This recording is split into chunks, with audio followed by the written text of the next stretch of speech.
tunataka kukaribisha baba yetu wa nyumba, wa reverend, mchungaji wetu tunayempenda, na kwa sababu ndiye baba yetu, kama kawaida tunaanza pale nyuma, na ukipiga makofi usipige hivi, piga makofi mzuri ukisimama mpaka tutamalizia hapa mbele, na Mungu atawabariki. Na situanze pale nyuma kukaribisha mchungaji.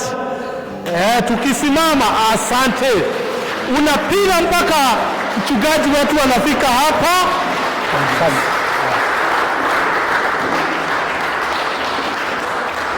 Kanisa, Bwana asifiwe. Praise the name of the Lord. Amen. Wacha tushangilie Bwana kwa kumpigia makofi na kumwambia ukuu wake. Asante Bwana Yesu. We thank you and bless your holy name for your presence in our midst this morning. In Jesus' name. Ningependa umsalimie aliye karibu na wewe, mwambie pokea salamu za mchungaji na uprepare moyo wako kupokea kutoka kwa Bwana. Amen. We can be seated in the presence of the Lord. Amen. Bwana asifiwe. Praise the name of the Lord. Amen. Nataka kumshukuru Bwana kwa sababu ya kunipa nafasi siku ya leo tena kusimama kwenye haya madhabahu. Najua wapendwa, wakati mwingine unachukua jambo tu kama ni la kawaida, lakini let me tell you, it is a miracle to be able to stand in the presence of God's people and speak his word. Na najua ya kwamba ni opportunity kubwa pia kwako kuweza kukaa mbele za Bwana siku ya leo ukasikiza kile Baba anakunenea. Siku ya leo nataka tushiriki neno ambalo najua kwamba ni neno itakuwa baraka kwetu. Mara nyingi wakati kabla sijanena neno la Bwana huwa nasikiza. I normally have time to listen. Nasikia Bwana anataka niongee kitu gani. So naamini kwamba ni Mungu alimpatia ujumbe huu. Siku ya leo nataka tuweze kuongea na topic blessings of brokenness, baraka za kuvunjika mbele za Bwana. Na naamini kwamba Mungu wetu ataweza kutuhudumia na ataweza kutubariki. Nataka tuombe kwanza, ndivyo tuweze kuuliza Mungu ruhusa anapoendelea kutunenea siku ya leo. Baba, katika jina la Yesu Kristo nasimama mbele zako Bwana, nikukushukuru Mfalme kwa sababu ya nafasi nzuri umenipatia kuweza kusimama kwenye haya madhabahu Bwana na kunena neno lako kwa watoto wako. Naomba Bwana, ninapoenda kunena Mfalme, ukanipatie usemi, na zaidi weke neno lako katika kinywa changu, na Mfalme lianguke mahali palipo na rutuba. Na kabidhi kila mmoja ambaye anayetusikiza Mfalme hapa kanisani na wanao Bwana fuatilia online, na wakabidhi mikononi mwako, kwamba Mungu utawabariki, kwamba neno hili Bwana litaweza kuleta uwisho na liweze kuwa la baraka katika maisha yao. Bwana, naamini kwamba uko na ujumbe unataka tusikie, na Baba ninaomba kwamba tuwe watendaji wa neno lako. Ni katika jina la Yesu naomba nikiamini. Amen. So nikiongea kuhusu brokenness, sijui ni neno gani nzuri la Kiswahili ambalo naweza kutumia kuhusu hivyo, lakini brokenness ina maana yake. Na kila wakati ambao tunapoongea kuhusu neno hili brokenness, kwa Kiingereza nafikiri wengi tunaelewa tunamaanisha nini. Lakini nataka tuweze kuweka ili neno brokenness pamoja, tuanze kuongea kuhusu breaking something. Wakati ambao tunaongea kuhusu brokenness, naongea kuhusu kuvunja au kuweza kuvunjika. Mara nyingi wapendwa, tunajua ya kwamba kitu ambao kimevunjika, kitu kikivunjika kwetu kuna vile huwa tunafanya kinakosa maana. Kwa mfano, katika nyumba zetu, ukiwa kwamba uko na glass au sahani ikawa kwamba imeanguka chini na ikavunjika, mara nyingi unakuanga na pipa, sema kwamba unaambia mtoto okota hizo na utupe kule nje, na unasema kwamba fanyia hiyo takataka yote peleka kule nje. Kwa hivyo tunapoongea kuhusu mambo ya breakages, tunamaanisha ya kwamba vitu vimevunjika mara nyingi huwa havina maana. Vitu ambavyo vimeharibika huwa havina maana. Mara nyingi unapata kwamba vinakuwa ni kama reject, na mnajua ya kwamba kitu ambacho imeharibika. Kwa mfano, kuna wengine wetu ambao huwa tunaenda katika soko, tunaenda kununua mabati ambao tunaita reject. Tena upata wakati ambao manufacturing inapoendelea kutengenezwa kwa vitu, kuna vitu inatoka ikiwa substandard, si kitu mzuri. Inakuwa kwamba katika hali ya kuundwa kwake kuna vile imetengenezwa ikawa kwamba haipendezi ama haina bit zile qualities. Wakati ambao nilikuwa nafanya kazi, tulikuwa na department ya quality ambao hawa watu wana approve kama kitu iko sawa sawa, alafu kile kitu kinapitishwa ama kinakataliwa. ikiwa kwamba haikumiti standards, unapata kwamba inaondolewa, inawekwa kando, na hiyo kitu inakuwa kwamba ni kitu ya kutupwa. So tukiongea mambo ya breakage, tukiongea mambo ya brokenness, hiyo ndio kitu inakuja kwa mind ya kwamba kitu ambayo imevunjika mara nyingi ni kitu ambao haitakikani, ni kitu ambao inadharauliwa, ni kitu ambao inachukuliwa kwamba si kizuri. Now, kwa siku ya leo wapendwa, nataka kuongea kuhusu spiritual brokenness, ambao nikiongea kuhusu spiritual brokenness maanisha ya kwamba kuna kuvunjika ambako naweza kusema kwamba uvunjika kupitia neema ya Mungu. Kuna kuvunjika ambao kunafanyika katika mambo ya kiroho ambao inaenda kama vile tunaongea kuhusu kuvunjika kwa vitu, lakini the difference is wakati ambao kunakuwa na spiritual brokenness ama breakages za kiroho zinapofanyika, mara nyingi inakuwa kwamba inafanyika na neema ya Mungu. Kunakuwa na kuvunjika, na kule kuvunjika kunakuwa kwamba ni kwa kuridhisha na kuleta baraka. In other words, wakati ambao Mungu, na nikiongea kuhusu brokenness naongea siku ya leo, naongea kuhusu Mungu wakati mwingine huwa anaruhusu watu wake wavunjike. Anaruhusu, na wakati mwingine yeye mwenyewe instigates, anahakikisha kwamba amefanya mipango kwamba wewe uvunjike ama aweza kuvunja mtu. Anafanya huo mpango yeye mwenyewe na hakikisha ya kwamba umevunjwa. Lakini kuvunja kwa Mungu, anavunja na mikono ambayo ameweka gloves, anavunja na mikono ambao anabembeleza, anavunja na mikono ambayo iko na neema, lakini uvunja. Na wakati ambao anapovunja, the difference between vile Mungu anadili na sisi na vile tunadili na vitu vimevunjika ni tofauti. Mungu huwa anaamua kwamba avunje mtu ili aweze kuwa mzuri, avunje mtu ili aweze kurudi katika njia, avunje mtu ili aweze kumtumia kwa utukufu wa jina lake. Na kwa hivyo tunapoongea kuhusu kuvunjika kwa glass au kuvunjika kwa sahani au kitu kingine ambao kimekuwa reject kwetu, Mungu mara nyingi kwake anakuvunja au kuireject, anakuvunja ili uweze kuwa mtu ambao utakuwa wa maana na utakaoleta baraka. Bwana asifiwe. Kwa hivyo nataka niweze kusema hivi wapendwa, kwamba Mungu wakati ambao wanaponena kuhusu kuvunja au kuvunjika na wanaposhughulikia hali ya kuvunja, anatuvunja ili tuweze kuwa watu ambao wanapendeza mbele zake. Na kwa hivyo siku ya leo wapendwa wa Kristo wengi, wa Kristo, na siku ya leo naongea mambo haya kwa sababu wakati ambao tunapopitia process ya kuvunjwa na Mungu, the process of brokenness ama breaking before God, ndio iweze kubadilika kuweza kuwa ni kitu cha baraka. It is very painful at times, it's very painful, na inatendeka kwetu, inakuwa ni ya maumivu na utendekea watu wa Mungu. Na ukiangalia katika Biblia kuna watu wengine, wale watu huwa wanavunjwa wapendwa, wale Mungu huwa anakuwa na program na process na mpango ya kuwavunja, ni watu ambao wako kiroho, hawataki kusikia. Mungu anatumia njia mbinu mbalimbali kukunenea, inakuwa kwamba anajaribu kukuonyesha kwa njia, lakini unafika mahali ambapo inakuwa kwamba ni vingumu kusaidika. Kwa hiyo Mungu anasema kwamba huyu mtu, sababu niko na haja na yeye, nitamvunja, na anakuvunja, na unakuwa kwamba umevunjika kama glass. Lakini uzuri ni kwamba nimekuambia mikono ya Mungu huwa na neema, na kuna wengine wetu wamevunjwa, na kuna wengine wetu wako kwa process ya kuvunjwa, na kuna wengine ambao watavunjwa. Lakini si lazima tuvunjwe wapendwa, tunaweza kutembea kwa njia hii bila kungojea Mungu afanye kazi. Mara nyingi umesikia tukisema kwamba God is not yet through with me, hajamalizana na mimi, kuna kitu bado wanafanya. Lakini wapendwa, kuna watu ambao wakati mwingine Mungu huamua aweze kuwashughulikia mwenyewe, kwa sababu akiwanenea huwa hawasikii. Kwa maandiko ningependa tuangalie in the book of Jeremiah chapter 13 verses 23. Kwa hiyo mstari inasema ya kwamba, can the Ethiopian change his skin or the leopard his spots? Then you also do good who are accustomed to evil. I want to repeat that again. Can the Ethiopian change his skin or the leopard his spots? Then may you also do good who are accustomed to evil. Hapa kitu ambao Mungu anatunenea wapendwa ni kwamba anasema ya kwamba kuna wakati anaangalia watu wake, anaona kwamba mioyo yao ni migumu, mioyo ambao kubadilika kwake si rahisi. Ameangalia watu akapata kwamba watu hawabadiliki for the better. Kila wakati unapata mtu kama ni dhambi ameamua kuendelea kutenda dhambi, kama ni hali fulani amechukua kwa maisha yake, ameamua kuchukua direction fulani, hakuna mtu yeyote anaweza kumsimamisha akamwambia hii ndio unafanya si vizuri. ataendelea kufanya mambo yake kwa sababu amezoea. Maandiko yanasema kwamba kuna mazoea ya kutenda mabaya, ya kutenda maovu. Na unajua wapendwa, Mungu tunayemtumikia ni Mungu mtakatifu, ni Mungu ambaye hahusiki na mawaa na maovu.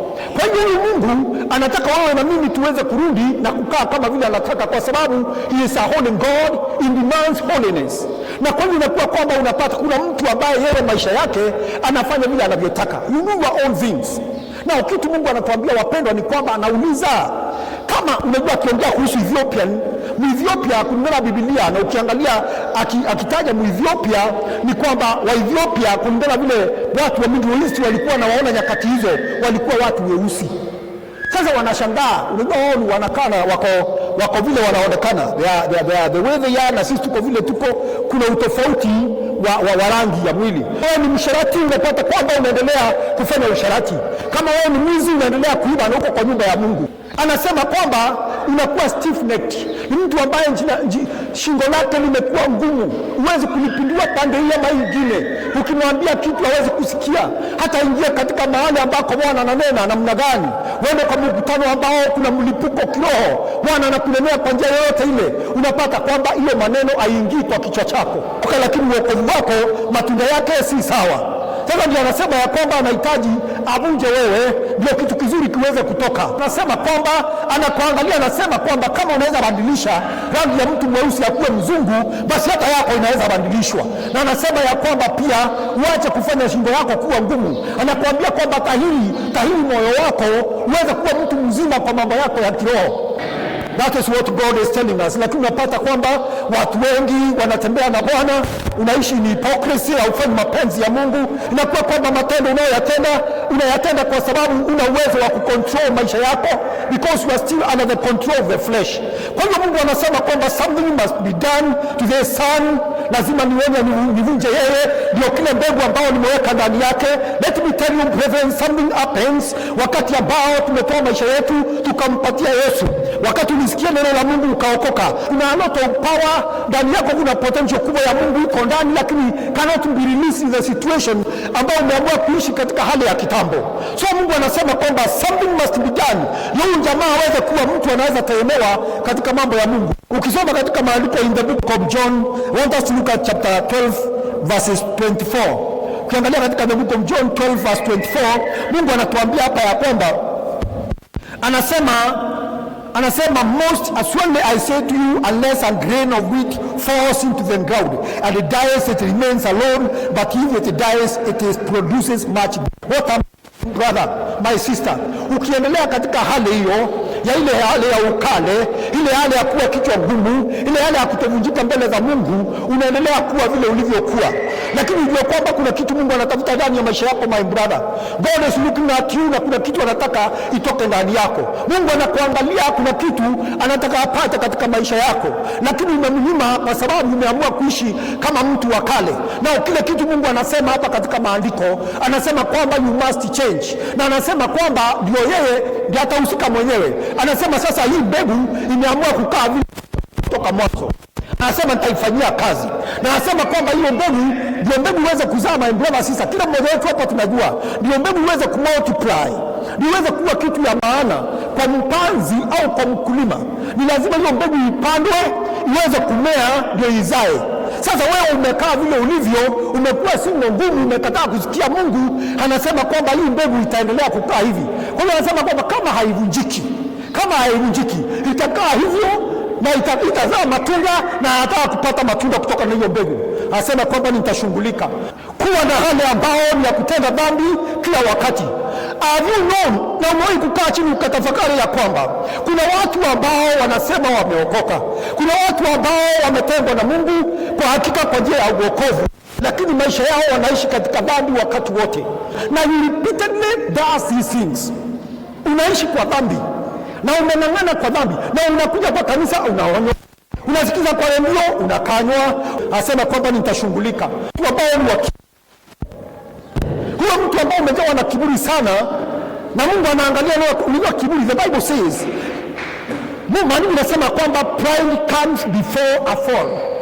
So unapoona kiburi imeingia ndani ya mtu, Ni mtoto wa Mungu. Ukiongea unaona anajipiga kifua, ukifanya mambo unataka uonekane. Mungu anahitaji kwamba apokee utukufu yeye, sio wewe ushiriki utukufu na Mungu. Na mtu wa Mungu akiona kwamba umeingia na kiburi, inafungua mlango fulani, inafungua mlango fulani ya wewe kuisha. Sababu katika Biblia tunakuwa kwamba ni watu wengi tunaowajua, wangalia shetani alisha na mtagani, wangalia watu wengi katika Biblia wameisha na mtagani, ni kwa sababu ya kiburi. Na kwa hiyo kitu ambacho inaotendeka wapendwa ni kwamba Mungu anaamua kwamba huyu mtu kabla hajaisha, sababu bado niko na haja na kile kiko ndani yake, itabidi kwamba na mimi na yeye.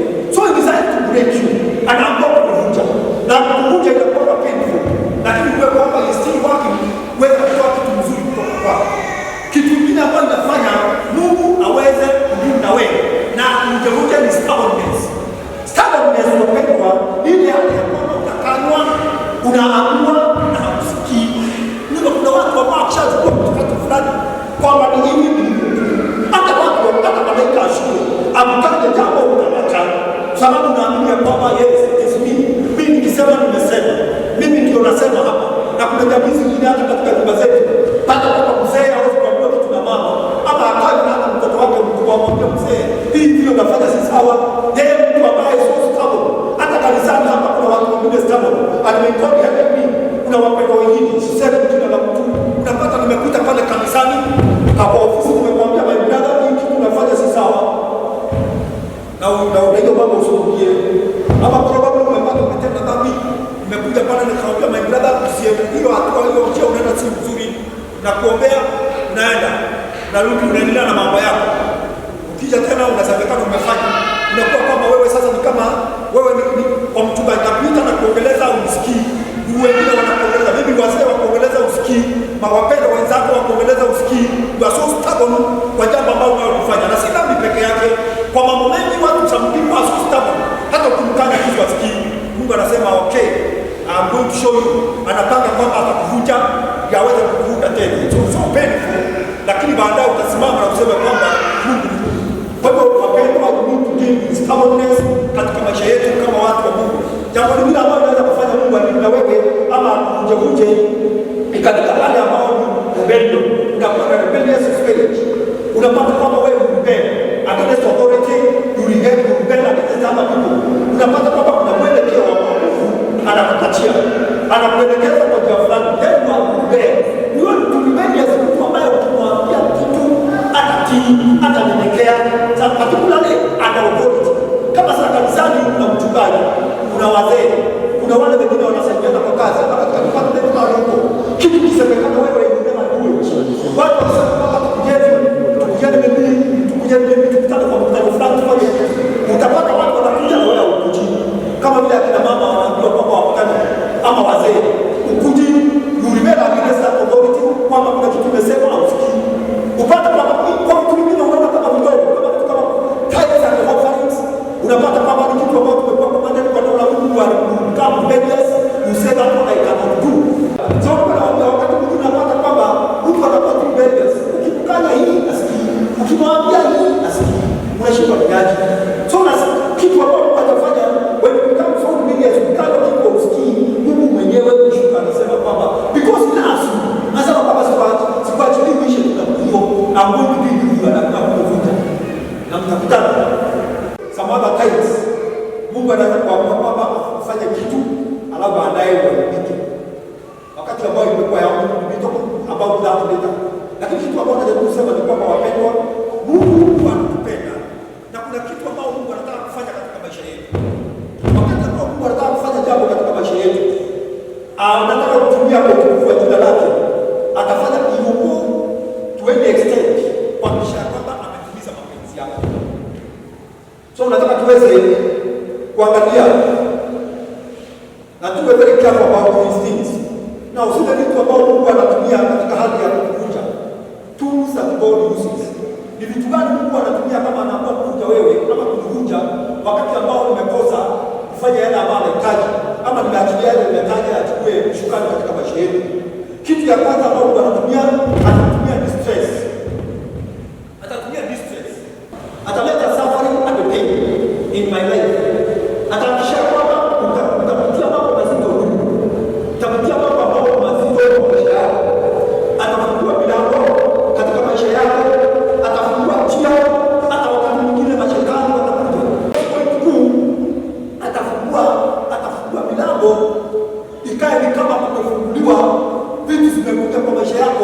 uanze kupitia sufferings, utapitia pain, utapitia mambo ya ajabu kwa maisha yako, mpaka wakati mwingine utakayomuulize wani nimekuaje.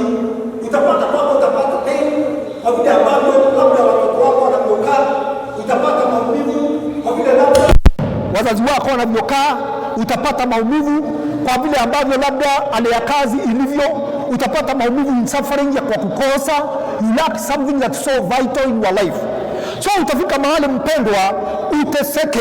Kuna wakati mwingine unaweza kupata kwamba hata kama ni kazi inakuwa kwamba haipatikani, ukifanya jambo haiendelei, ukifanya unagonga mwamba, unang'ang'ana, maumivu inakuwa mingi kwa maisha yako.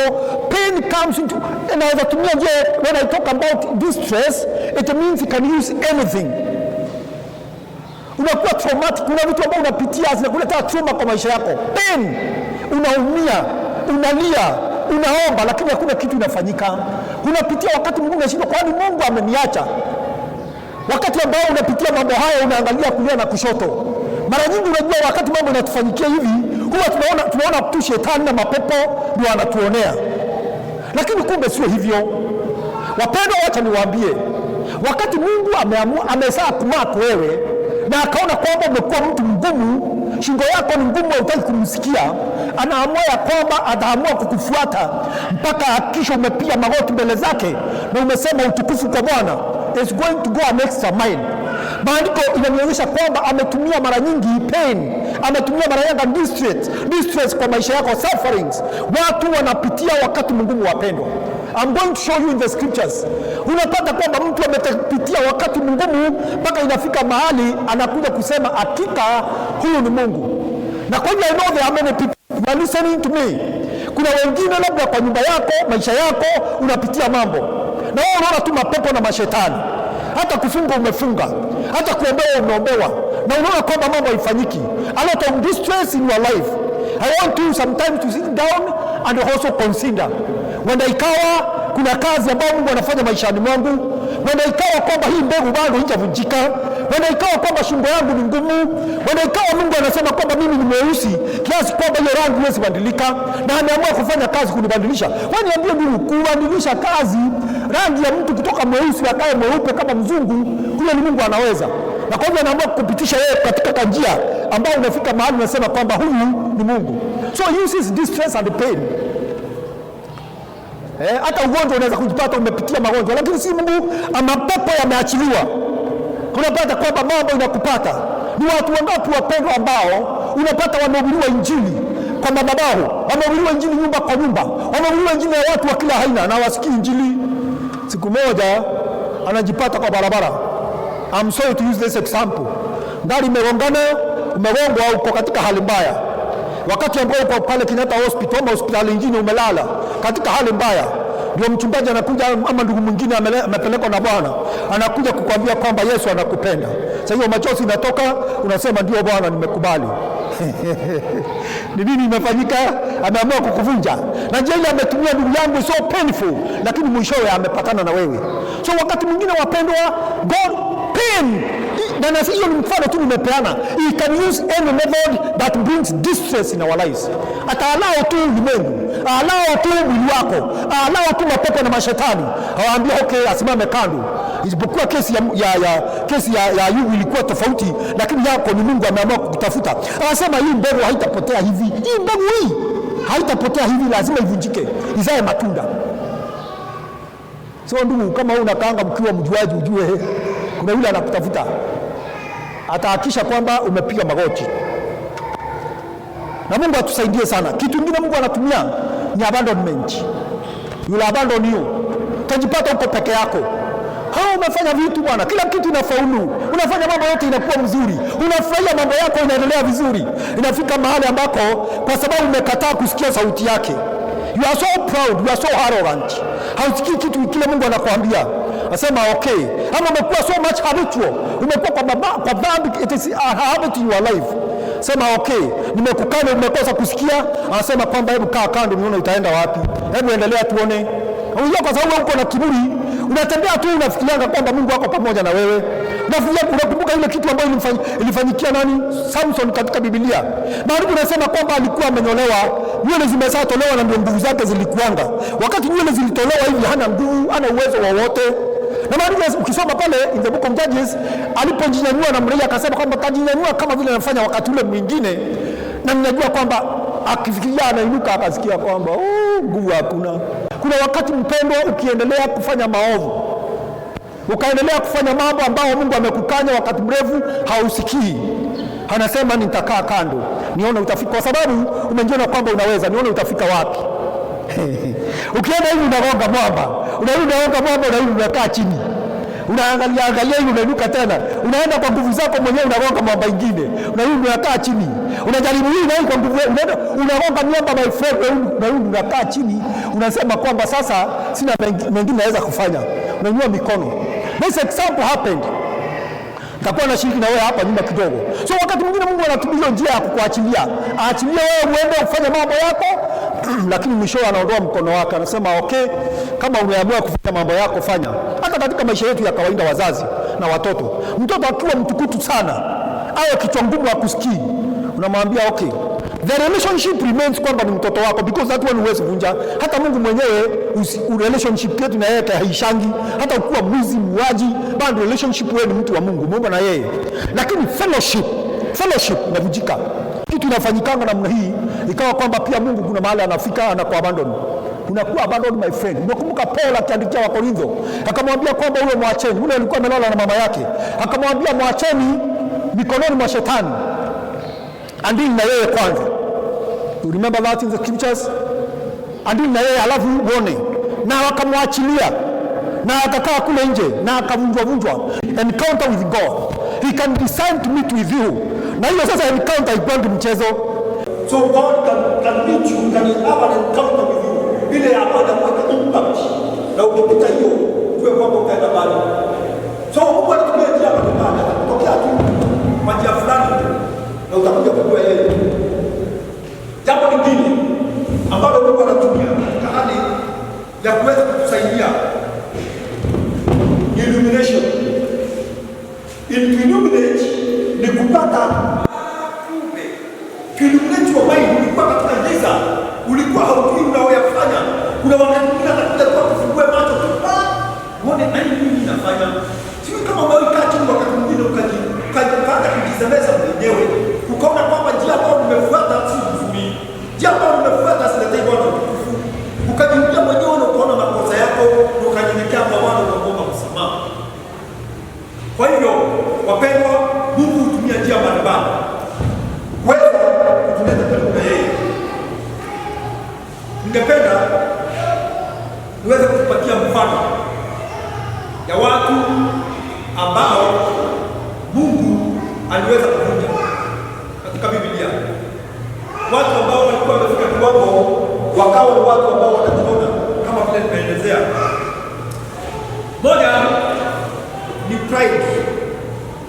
Huyu katika Biblia ni Nebukadnezar.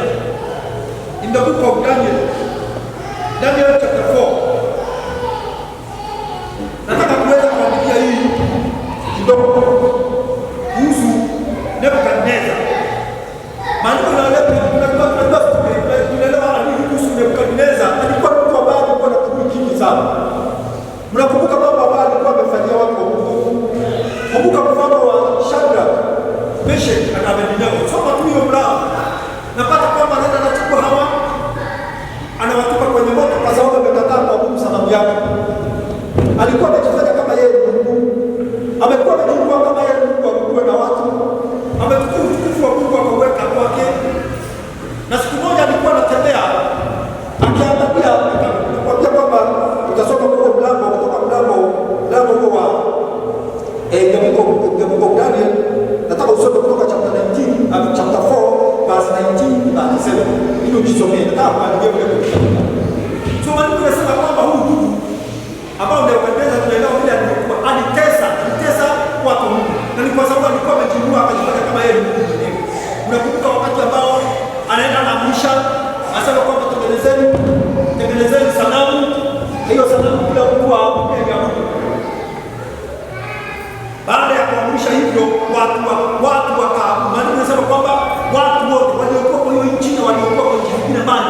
wakati ulipofika wote lazima wainame waabudu hiyo sanamu yake. Lakini Shadraka, Meshaki na Abednego walikataa na akawachukua kuwatupa kwenye moto kwa sababu hiyo, lakini Mungu akawaokoa. Mnakumbuka wakati ambao alipofanya hivyo, kulikuwa mtakaza person ambao alikuja akatembea katikati na wao kwenye moto, na maandiko inasema ya kwamba hakuna aliyechomeka, ijapokuwa alikuja akatukuza Mungu wakati huo. Aliendelea kutenda maovu mpaka wakati mmoja akatembea akaangalia yale mambo ameyafanya, na katika nchi ya Babeli akasema kwamba mambo haya nimeyafanya kwa nguvu zangu mimi mwenyewe. Katika 29 ningependa kwamba tusome hiyo kifupi tu kwa sababu ya wakati. Ningependa kwamba tuangalie hiyo kitabu ambao ni Daniel chapter 4 katika verse 29. Maandiko yanasema kwamba then at the end of the 12th month he was walking about the royal palace of Babylon. The king spoke, saying, "Is not this great Babylon that I have built for a royal dwelling by my mighty power?" And you see your pride. By my mighty power and for the honor of my majesty. Umefika kiwango ambao unaanza kujiona wewe ni mweza kufanya mambo haya yote kwa nguvu zako mwenyewe, au Mungu mahali popote, au Mungu mahali popote. Anasema kwamba verse 1 inasema kwamba while the word was still in the king's mouth, wakati ambao alikuwa anaendelea kujivuna namna hiyo, a voice came from heaven, King Nebuchadnezzar, you it is spoken, the kingdom has departed from you, and they shall drive you from men, and your dwelling shall be with the beasts of the field. They shall make you eat grass like oxen, and 7 times shall pass over you, until you know that the Most High rules in the kingdom of men, and this is whoever he chooses. Alikuwa anajivuna akisema kwamba ni mimi ndio nimejenga hii, angalia hii taifa mimi. Alikuwa kujivuna vile amefanya, na hakuna mahali ambapo alitukuza Mungu, hakuna mahali alimwinua Mwenyezi Mungu, hakuna mahali ambapo alimpatia utukufu. Akiwa anaongea na hiyo sauti kutoka mbinguni, na Mungu akamwambia kwamba sasa wewe ufalme wako umechukuliwa kutoka kwako. How many times Mungu anakisha kwamba amekunyang'anya hiyo authority, amekunyang'anya mamlaka, na zaidi akamwambia kwamba wewe kwa season 7 unaenda utakuwa ukitembea huko kichakani na utatolewa kutoka kwa wanadamu, ukae huko kichakani na wanyama wa mwituni for 7 seasons. Na hiyo wakati utakuwa hapo ndio uweze kujua ya kwamba kuna Mungu mbinguni. Kanisa, Bwana asifiwe. Hata hapa ni jamaa baadaye ukiangalia kwa mlango ule nilikwambia usome, ilifanyika exactly that. Siku moja tu aliamka asubuhi akajipata kwamba ameikuwa ndani yake na tamaa ya kwa mtu, na akasikia kwamba hafai kukaa na watu, na mara moja akaona kwamba mikono yake imebadilika, miguu imebadilika, akaanza kutembea kama mnyama. Maana tunasema kwamba hapa akaanza kumea makucha kama ya mnyama, na mgongo huko akamea mwili wote manyoya ambayo inafanana ya nini na ile tunaita tai kubwa, si manyoya hata ya mnyama, manyoya ambayo ni ndege. Na akatembea polepole, si kitu cha kawaida, akatembea polepole kutoka kwa watu, ndio huyo akaenda kwa msituni, na akakaa kwa msituni miezi ngapi? Season 7. Alipokaa kule mwishowe, wapendwa, baadaye maandiko yanasema ya kwamba alijirudia akiwa kule katika mateso, kukaa na wanyama mwituni, akajirudia akaona ya kwamba na hii nini ndio kusimama illumination, maisha yake ikafunguliwa, akaona ya kwamba anaoyatenda hayafai, yale ambayo ametenda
wakati mwingine anashuka chini kutumia njia zake uweze kuhakikisha kwamba umepiga magoti, umekubali, umejua kwamba yeye ni Mungu.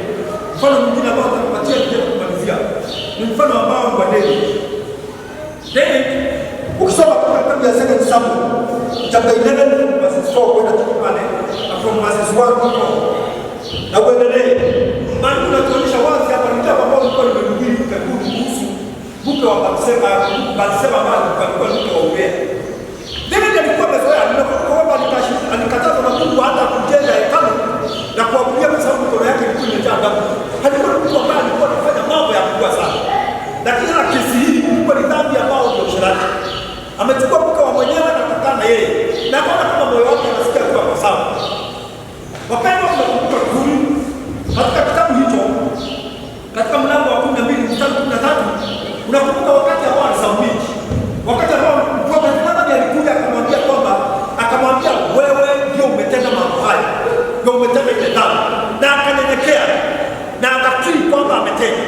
Lakini kwa sababu hii unapata kwamba kuna kitu kibaya.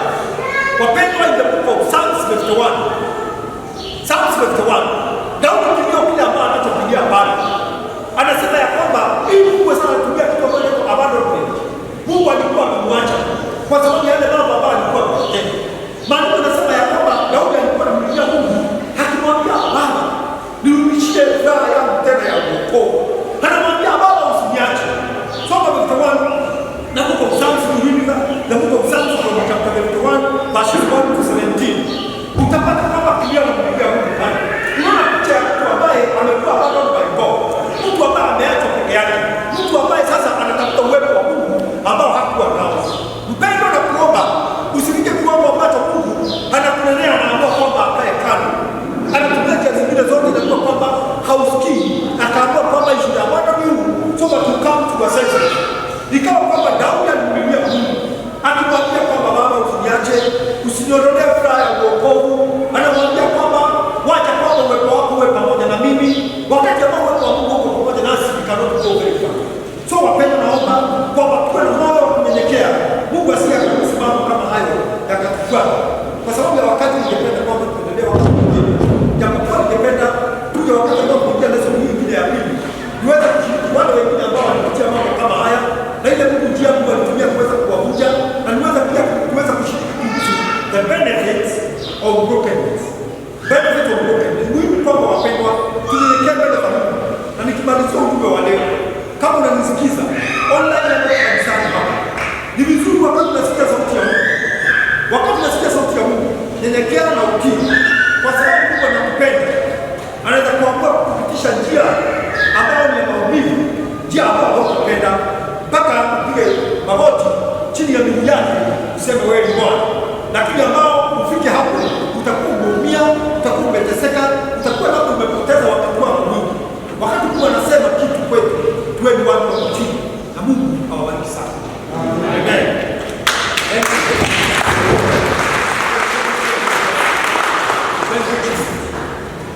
Na mtu Mungu ananenea siku ya leo anamwambia wewe umezoea sana. Na anasema kwamba kama Mwethiopia au mtu mweusi anabadilisha rangi akawa mzungu, hata wewe utabadilisha yako.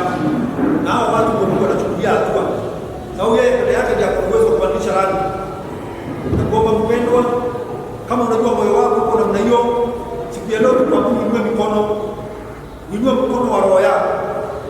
Utahiri moyo wako kutoka ndani. Na Mungu atakubadilisha.